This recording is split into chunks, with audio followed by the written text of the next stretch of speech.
নমস্কার, সাপনাভিক নিউজ নেটওয়ার্কে স্বাগত। প্রতি বছরের মতো এবছরও আগামী 16 জুন থেকে 15 সেপ্টেম্বর পর্যন্ত পর্যটকদের জন্য বন্ধ হয়ে যাচ্ছে ডুয়ার্সের সমস্ত জাতীয় উদ্যান ও সংরক্ষিত বনাঞ্চল।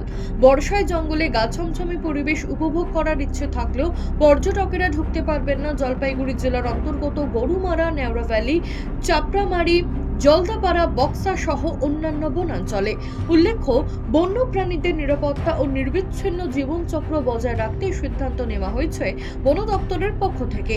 এই সময় যারা ডুয়ার্স যাবেন ভাবছেন তাদের জন্য জানিয়ে রাখি, 16 জুন থেকে 15 সেপ্টেম্বর পর্যন্ত জঙ্গলের গভীরে গিয়ে গন্ডার, হাতি, বাইসন বা ময়ূর দেখার সুযোগ আপাতত মিলবে না, কারণ জঙ্গল বন্ধ থাকার পাশাপাশি বন্ধ থাকবে জিপ সাফারি, হাতির পিঠে চড়া বা বন বাংলোয় রাত্রি যাপন সমস্ত activity.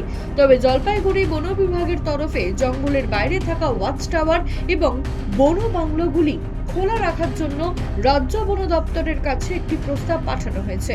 Kalikapur, Dhupjhora, Panjhora, hornbill camp ও চুকচুকি ওয়াচ টাওয়ার গুলি খোলা রাখার জন্য দাবি জানিয়েছেন পর্যটন ব্যবসার সঙ্গে যুক্ত ব্যবসায়ীরা।